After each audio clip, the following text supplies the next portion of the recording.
Welcome back to my channel Poramorshi daily vlog. সবাই কেমন আছো? আশা করি সবাই ভালো আছো, আর আমিও মোটামুটি আছি। এখন এসেছি বাজারে, আর আজকের একটা ছোট্টখাটো ভিডিও হচ্ছে, চলো পুরো ভিডিওটা দেখতে থাকো। বর্মশাই তো আমাকে দাঁড় করিয়ে দিয়ে বাজার করতে চলে গেছে, সাইকেলও সঙ্গে করে দিয়ে গেছে। আমি সাইকেল বাজার সব ধরে নিয়ে আর দাঁড়িয়ে আছি, আর ও এখনও অনেকগুলো বাজার বাকি আছে, সেইগুলোই করতে গেছে। আশেপাশে তো কোথাও দেখতে পাচ্ছি না, বাজারেও আজকে দেখছি প্রচণ্ড ভিড়, তবে খুব বেশি ভিড় না, মোটামুটি ভিড় আছে। আর এই রাস্তাটা দিয়ে গাড়ি যাতায়াত করে, তো তাই জন্য মোটামুটি মাঝে মধ্যে যখন গাড়িগুলো এসে জ্যাম করে দিচ্ছে তখনই ভিড়টা বেশি হয়ে যাচ্ছে। আর আমি একটা সাইকেল গ্যারেজের সামনে দাঁড়িয়ে রয়েছি, সাইকেল শুধু না বাইকও থাকে এখানে, তো একদম রাস্তার পাশে দাঁড়িয়ে রয়েছি। লোক যেতেও অসুবিধা হচ্ছে, আর আমি এখান থেকে চলে গেলে বরমশাইও কোথায় খুঁজবে তারও ঠিক নেই, আমাকে এখানেই দাঁড় করিয়ে দিয়ে গেছে, তো তাই জন্য আমি এখানেই দাঁড়িয়ে আছি। আমারও এখানে দাঁড়িয়ে দাঁড়িয়ে মশার কামড় খেতে হচ্ছে, মশাও লেগেছে বেশ ভালোই, আমারও তো বিরক্তিই লাগছে দাঁড়িয়ে থাকতে। তো যাই হোক, বড়মশাই আসলে একসঙ্গে বাজার করে নিয়ে আর বাড়ি যাব। পরমটাকে ওদিকে টিউশন পড়তে দিয়ে এসেছি, গিয়ে আবার আনতে যেতে হবে।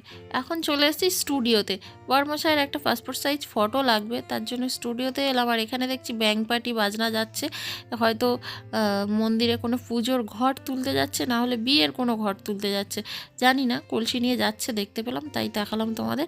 আর বড়মশাইয়ের পাসপোর্ট সাইজের ফটো লাগবে, সেই কারণে ফটো তুলতে এসেছি এখানে। আর ও তো মানে কি বলবো, দাড়ি টাড়ি কাটেনি, কেমন যেন লাগছে, তো সেইভাবেই ফটো তুলছে। এমার্জেন্সি লাগবে তো, দাড়ি কাটারও সময় পায়নি, তো ওইভাবেই তুলে নিচ্ছে। এখানে আবার 15-20 মিনিট ওয়েট করতে হবে বললো, ফটো দেবে সঙ্গে সঙ্গে, তবে একটু ওয়েট করে যেতে হবে। তো ওই ফটো নিয়ে তারপরে বাড়ি যাব। স্টুডিও খুঁজতে খুঁজতে আসছিলাম, স্টুডিও চোখে পড়ছিল না, হঠাৎ মাত্র এই স্টুডিওটাতে চোখে পড়লো, তাই জন্য চলে এলাম। জানি না ফটো কেমন হবে। সমস্ত কাজ মিটিয়ে বাড়ি এসে এখন দেখো না কলার মোচা কাটছি বসে বসে। পরম আমাকে খানিকটা ছাড়িয়ে দিয়েছে, একটু হেল্প করে দিয়েছে, আর আমি বাকিটা ছাড়ালাম, ছাড়িয়ে আর এই বসে বসে কাটছি। এখনও দেখো না কতটা মোচা আছে, ওটা আজকের আর ছাড়ানো হবে না, ওটা আজকে থাকবে। আর বেচারাকে বসিয়ে দিয়েছি কড়াইশুঁটি ছাড়াতে, অনেকটা কড়াইশুঁটি নিয়ে এসছে, 1 কেজি মতো কড়াইশুঁটি, তো ছাড়িয়ে না রাখলে মানে ছাড়িয়ে রান্না করতে গেলেই বিরক্তি লাগে, তাই জন্য আগে থেকে ছাড়ানো থাকলে ঝপ করে তরকারিতে দিয়ে দেওয়া যায়, বেশ ভালো হয়, সুবিধা হয়। কলার মোচা তো খেতে খুবই ভালো লাগে, কিন্তু এই যে কাটতে বাছতে সময় লাগে, এইটাই হচ্ছে সবচেয়ে বিরক্তিকর জিনিস।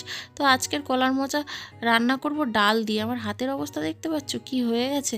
ডাল দিয়ে আলু দিয়ে কলার মোচা রান্না করলে বেশ খেতে খুব সুন্দর লাগে, তবে ডাল দিয়ে রান্না করব যেহেতু বেশি একটা কাটবো না, আজকে রাত্রেটুকু খাবো তো, আর ওই কারণেই ওই কলার মোচাটা রেখে দিচ্ছি, এটা রেখে দেওয়া হচ্ছে। আর এই কলার মোচাটা অনেকটা বড় ছিল, ছাড়িয়ে ছাড়িয়ে আর এতটা ছাড়ানো গেল না। পরম আমাকে খানিকটা হেল্প করে দিয়েছে বললাম, আর বাকিটা তো আমাকে নিজে থেকেই করতে হলো না। বরমশাই যদি একটু হেল্প করে দিত তাহলে হয়তো পুরো কলার মোচাটা ছাড়ানো হয়ে যেত, কিন্তু তরকারি অত খাওয়া যেত না। যাই হোক গাইস, আজকের ভিডিওটা এই পর্যন্ত। ভালো লাগলে লাইক, কমেন্ট, শেয়ার, সাবস্ক্রাইব করো। আজকের মতো সবাইকে গুড নাইট।